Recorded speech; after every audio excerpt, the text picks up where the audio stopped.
नयाँ र पुरानोको द्वन्द्व पनि आजबाट अन्त्य भएको छ।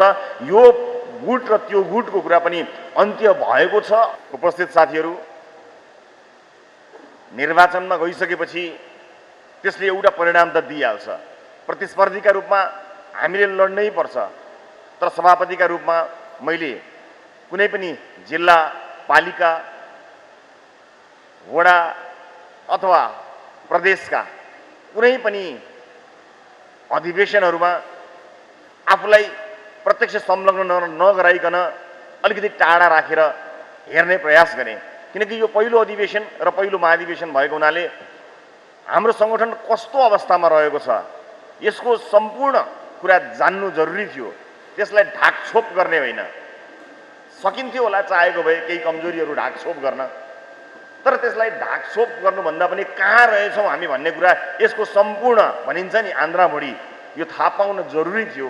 त्यसैले गर्दा यी अधिवेशनहरू र यो पहिलो ऐतिहासिक महाधिवेशन सभापतिका रूपमा मेरा लागि अर्कै एउटा महत्त्व राख्ने घटनाहरू भए, कार्यक्रम भयो र यसबाट सिक्नुपर्ने कुराहरू र जान्नुपर्ने कुराहरू धेरै कुरा रहेका रहेछन् र म आफैले पनि यो कुरालाई हेर्न पाएँ। त्यसैले यी तमाम कमजोरीका बावजुद पनि जुन धैर्यताका साथ यहाँहरू सहभागी भइदिनु भयो, म देशैभरका प्रतिनिधिहरूलाई धेरै धेरै धन्यवाद दिन चाहन्छु। हिमालको चिसो, पहाडको टाकुराबाट यो गर्मीमा, यो प्रचण्ड गर्मीमा आएर जसरी तपाईँहरू अभिनुभयो, पसिनाका धारा बगाएर नाच्दै र गाउँदै यो महोत्सवमा तपाईँहरू सहभागी हुनुभयो, त्यसले एउटै कुरा देखायो कि तपाईँको पार्टी प्रेम, तपाईँको राष्ट्र प्रेम। म त्यसको खुला हृदयले प्रशंसा गर्न चाहन्छु र नतमस्तक भएर तपाईँहरूलाई आदरपूर्वक धन्यवाद ज्ञापन गर्न चाहन्छु। हरेक राजनीतिक दलका आफ्नै सङ्घर्षका कथाहरू हुन्छन्।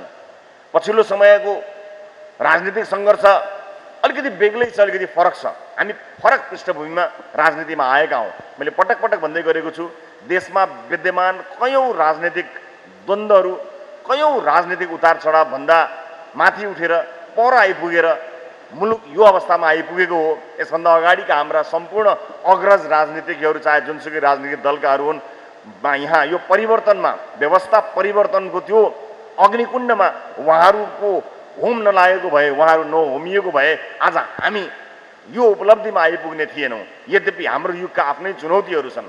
ती चुनौतीहरूलाई सामना गर्नको निमित्त हामी तयार हुनुपर्नेछ। प्रिय साथीहरू, पार्टीका रूपमा रासोपा सुरु भएदेखि आजसम्म हामीले नियमित रूपमा अलि सहज ढङ्गले न राम्रोसँग पार्टीको बैठक बस्न सक्यौँ, न पार्टीको आन्तरिक प्रशिक्षणलाई सही ढङ्गले अगाडि बढाउन सक्यौँ, न सदस्यता विस्तारमा भन्ने जति काम गर्न सक्यौँ, न सङ्गठन निर्माणका महत्त्वपूर्ण कोसे ढिङ्गोहरूलाई हामीले सम्बोधन गर्न सक्यौँ।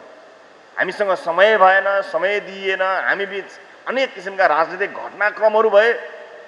तर त्यसको बावजुद जे भयो आज हामी त्यहीँ छौँ। अर्थात् जुन किसिमका कमी कमजोरीहरू हामीले छुटायौँ यो 4 वर्षमा, त्यो चिज हाम्रा कार्यक्रमहरूमा देखिन थालेका छन्। यो देखियो, अधिवेशनसम्म देखिएको छ, तर यो सधैँ देखिनुहुन्न।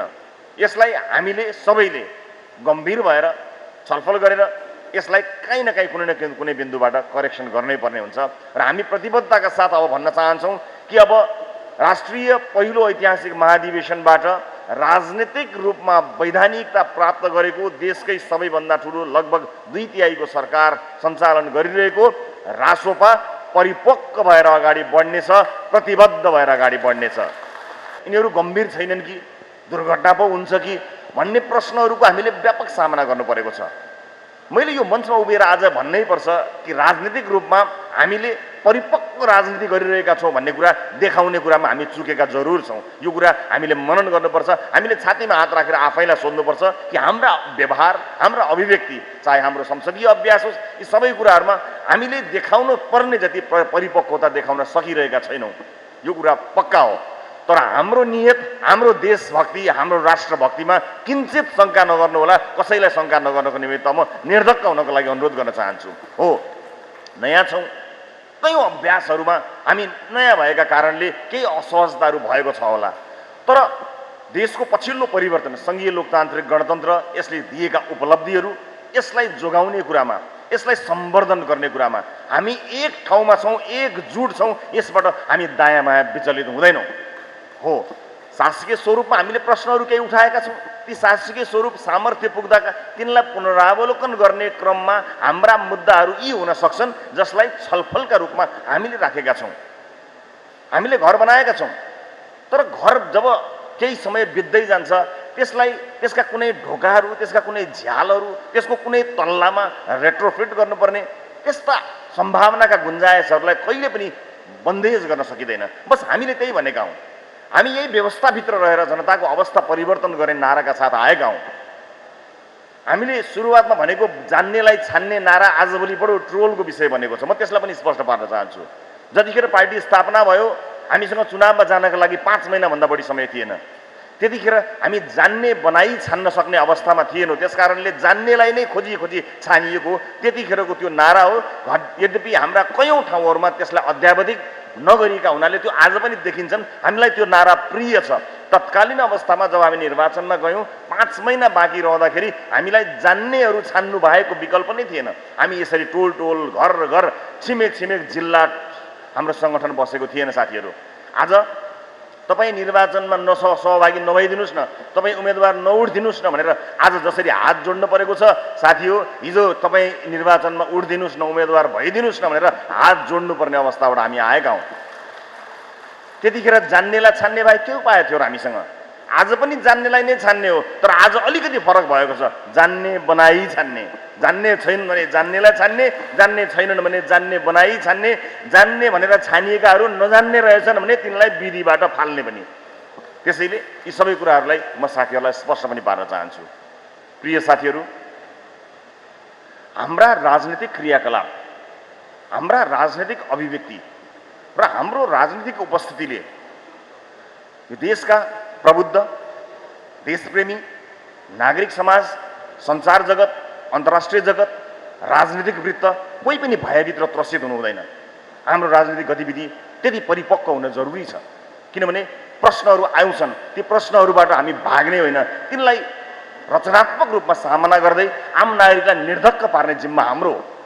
लोकतन्त्रका आधारभूत सिद्धान्तहरू छन्, कयौँ इन्स्टिट्युसन्सहरू छन्, संस्थाहरू छन्, तिनलाई भत्किन दिनु हुँदैन।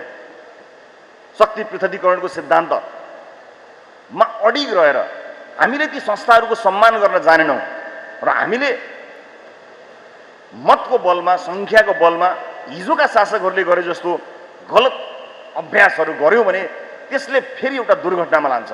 र अब जाने दुर्घटना कथम कदाचित त्यो दुर्घटनामा गयो, कथम कदाचित त्यो चाहिँ गलत ढङ्गले गलत बाटोमा गयो भने त्यसले पार्टीलाई मात्र होइन साथी हो, सिङ्गो पुस्तालाई र सिङ्गो देशलाई क्षति हुन्छ। त्यसकारणले हामी एकजना साथीहरू अत्यन्त जिम्मेवार हुनुपर्छ। सामान्य जिम्मेवारीबाट हुँदैन।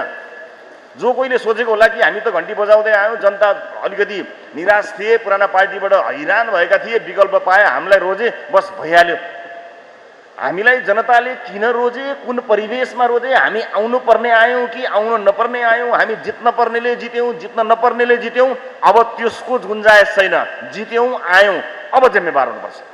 हर एक नेता जिम्मेवार हुनुपर्छ, हर एक सांसद जिम्मेवार हुनुपर्छ। र हामी जिम्मेवार भएको कुरा हामीलाई भोट हाल्ने नागरिक मात्र होइन, अन्तर्राष्ट्रिय जगत र सम्पूर्ण नागरिक समाजलाई महसुस हुनुपर्छ कि साँच्चै राष्ट्रपा परिपक्व रहेछ, यो चाहिँ मुलुकको रक्षाका लागि प्रतिबद्ध रहेछ भन्ने कुराको महसुस हुनुपर्ने गरी हामीले काम गर्नुपर्नेछ।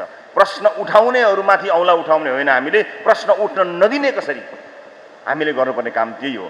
हामीमा राजनीतिक परिपक्वता छैन भन्दैमा त्यसको भारी यो देशले र इतिहासले बोक्दैन साथी हो। परिपक्व छैनौँ भने सिक्नु पर्यो, जान्नु पर्यो, सकिन्न भने छोड्नु पर्यो मैदान। तर मैदानमा आइसकेपछि देशको इतिहासमा, देशको भविष्यमा खेलवाड गर्ने छुट मलाई या जो कोहीलाई पनि छैन। There is a red line, कसैले पनि त्यो रेड लाइन क्रस गर्न पाउँदैन। आज हामीले यहाँ उभिएर यति भन्न सक्नुपर्छ र सिङ्गो देशलाई म यही मञ्चबाट बताउन चाहन्छु कि राष्ट्रपा प्रतिबद्ध छ। हामी हेरिरहेका छौँ, पार्टी यी कुरामा प्रतिबद्ध छ र सरकार जिम्मेवार ढङ्गले अगाडि बढिरहेको छ। सरकारका क्रियाकलापहरूमा पछिल्लो समय हामीले द्रुत गतिमा काम गर्नुपर्छ भनेर हामीले विभिन्न ठाउँमा भनिरहेका छौँ। त्यो द्रुत गतिमा काम गर्ने सिलसिलामा लोकतन्त्रका आधारभूत सिद्धान्तहरू नमासिउन्, नमिचिउन्। विशेष गरेर अत्यन्त दुःख र कष्टले इतिहासले बनाएका संस्थाहरू छन् ती नभत्किउन्, यस कुरामा हामी सचेत छौँ र पार्टीले यसलाई नजिकबाट निगरानी गरिरहेको छ। र अहिलेसम्म यतिखेरका मितिसम्म हामीले भन्नुपर्दा हामी ती सम्पूर्ण संस्थाहरूलाई समृद्ध बनाउने कुरामा प्रतिबद्ध छौँ, नागरिकको जीवन उकास्ने कुरामा हामी प्रतिबद्ध छौँ। प्रिय साथीहरू, अब विभिन्न पदमा विजयी हुनुभएका साथीहरूलाई शपथ गराउनुपर्ने छ। त्यसका लागि पार्टी कार्यालयमा एक विशेष र भव्य चियापान कार्यक्रम सहित सबै साथीहरूलाई, नयाँ साथीहरूलाई स्वागत गर्नको निमित्त म आतुर छु। आज यहाँबाट शपथ ग्रहण गरिसकेपछि यो जिम्मेवारी प्राप्त भएको छ। मेरो नेतृत्वलाई विश्वास गर्नुहुने सबै साथीहरूलाई म धेरै धेरै धन्यवाद दिन चाहन्छु। पार्टीका हरेक पङ्क्तिलाई धन्यवाद दिन चाहन्छु। एउटा कुरा निर्वाचनका क्रममा अहिले जे देखियो भने रासोपाप्रति जुन रासोपा परिवारको प्रेम छ त्यो बृहत देखियो। पुराना साथीहरूप्रति पनि प्रेम, भर्खरै आएका साथीहरूलाई पनि जिताएर लिएर जानुपर्छ भन्ने कुराको चेत, यही हो बलियो रासोपाको सङ्केत साथी हो। भन्नका लागि, सुन्नका लागि प्यानल बनाए कि लिस्टै बनाए कि भन्ने कुराहरू नसुनिएको होइन, नदेखिएको होइन। तर पनि हाम्रा आम पार्टी सदस्य मतदाताहरूले विवेक प्रयोग गरे र उनीहरूले कुनै ब्यानल या गुट होइन भन्ने या बनाउनेहरूले बनाए होलान्, बनाएनन् होलान्, त्यो पछि अध्ययनको विषय बन्ला। यसलाई हामी समीक्षा गरौँला, हेरौँला, अध्ययन गरौँला। तर सबैलाई स्वीकार गर्ने, भर्खरै पार्टीभित्र प्रवेश गरेका साथीहरूलाई पनि उच्चभन्दा उच्च मत दिएर पठाउनु भएको सङ्केत के हो भने रासोपामा सबैलाई स्वागत छ। त्यो एउटा सन्देश मैले पाएको छु। पुराना योगदान दिएका साथीहरूलाई होइन छुटाउनु हुँदैन होला भनेर कतैले त बल्ल बल्ल जित्नु भएको छ। त्यो के चेतना त्यसले दियो भने यो त पुरानो मान्छे हो, यतिको मान्छेलाई छुटाउनु हुँदैन कि क्या हो भन्ने चेतना पनि छ। त्यसकारणले नयाँ र पुरानोको द्वन्द्व पनि आजबाट अन्त्य भएको छ। यो गुट र त्यो गुटको कुरा पनि अन्त्य भएको छ। अंशहरू केही बाँकी रहेछन् भने यसलाई यहीँ दफन गरेर जाउँ। कहीँ कतै वैमनस्यता बाँकी रहेछ भने, लड्ने क्रममा, प्रतिस्पर्धा गर्ने क्रममा एकअर्काप्रति कहीँ पनि वैरभाव सृजना भएको रहेछ भने यसले यहीँ अन्त्य पाओ।